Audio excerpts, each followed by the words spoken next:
حضور پاک صلی اللہ علیہ وسلم اور حضرت ابو بکر صدیق کا یہ ہجرت کا جو سفر ہے، کبھی آپ ہجرت صحیح معنوں میں جو صحیح ہو اس کو بیٹھ کے پڑھیں، کتنی چیزیں آپ کے سامنے آتی ہیں۔ میں بات کیا کر رہا تھا کہ راز اپنا کسی کو نہ بتایا جائے۔ اب یہ جو سفر ہوتا ہے ہجرت کا غار ثور میں، جو غار ثور مدینے کے راستے میں نہیں آتا، جو گئے ہیں ان کو پتا ہوگا یہ یمن کی طرف کا راستہ ہے، کسی کو بھی نہیں پتا سوائے گھرانہ حضرت ابوبکر صدیق کے۔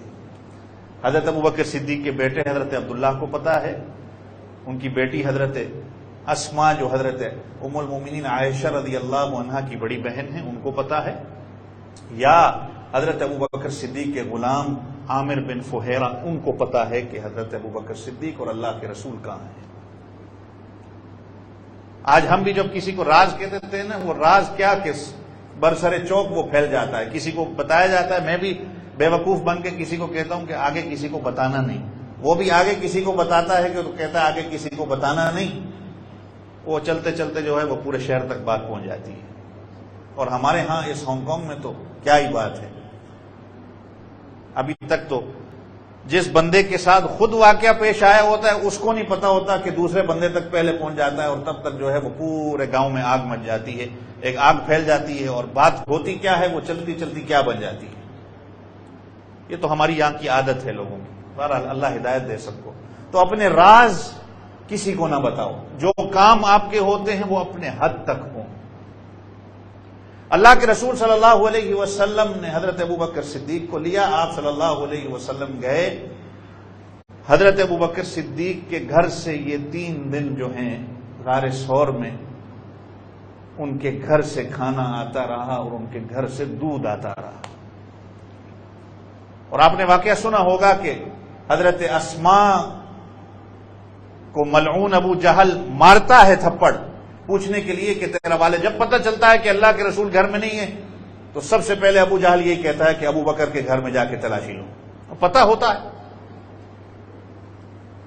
اب وہاں جا کے جب پوچھتا ہے تو حضرت اسماء کہتی ہیں کہ جہاں جانا تھا وہاں چلے گئے۔ تو وہ ملعون ایک زوردار تھپڑ مارتا ہے، لیکن پھر بھی جیسے میں نے کہا یہ وہ گھرانہ ہے کہ اپنا مال اپنی جان تک اللہ کے رسول صلی اللہ علیہ وسلم کے لیے قربان کرنے کو تیار تھے۔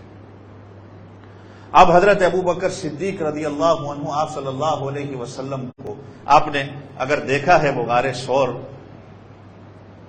اللہ آپ کو لے جائے کیسے آپ صلی اللہ علیہ وسلم کے پاؤں مبارک سے جب خون نکلتا ہے تو حضرت ابوبکر صدیق رضی اللہ عنہ آپ صلی اللہ علیہ وسلم کو اپنے کندھے پہ اٹھا کے لے جاتے ہیں۔ اللہ اکبر۔ میرے شاید وہ الفاظ نہ ہوں کہ وہ میں الفاظ اپنے وہ تاثیر نہ لا سکوں کہ وہ کیسا مقام اور وہ کیسا سما ہوگا کہ حضرت ابوبکر صدیق، اور جب کسی کو کندھے پہ اٹھایا جاتا ہے نا تو اس بندے کی ایڑیاں اٹھانے والے کے سینے کے ساتھ لگتی ہیں۔ میرے خیال میں بات سمجھ نہیں آ رہی، سمجھ آئے گی تو سبحان اللہ زور سے کہہ دیں۔ تو حضرت ابوبکر صدیق کے سینے پہ حضور پاک صلی اللہ علیہ وسلم کی ایڑی مبارک دونوں، اور نبی کی ایڑی کے اندر طاقت وہ ہوتی ہے کہ 5000 سال تقریباً ہو گئے کہ اسماعیل علیہ السلام کی ایڑی سے جو زمزم نکلتا ہے، ایڑی کی طاقت وہ جو لگتی ہے، آج کتنے سال ہو گئے نہ زمزم کا ذائقہ بدلا نہ اس کا رنگ بدلا، اور اس کو جو ہے وہ شفا سمجھا جاتا ہے۔ تو جب حضرت محمد رسول اللہ صلی اللہ علیہ وسلم کی دونوں ایڑیاں حضرت صدیق اکبر کے سینے پہ لگتی ہیں تو کیا ان کا ایمان بدل جائے گا؟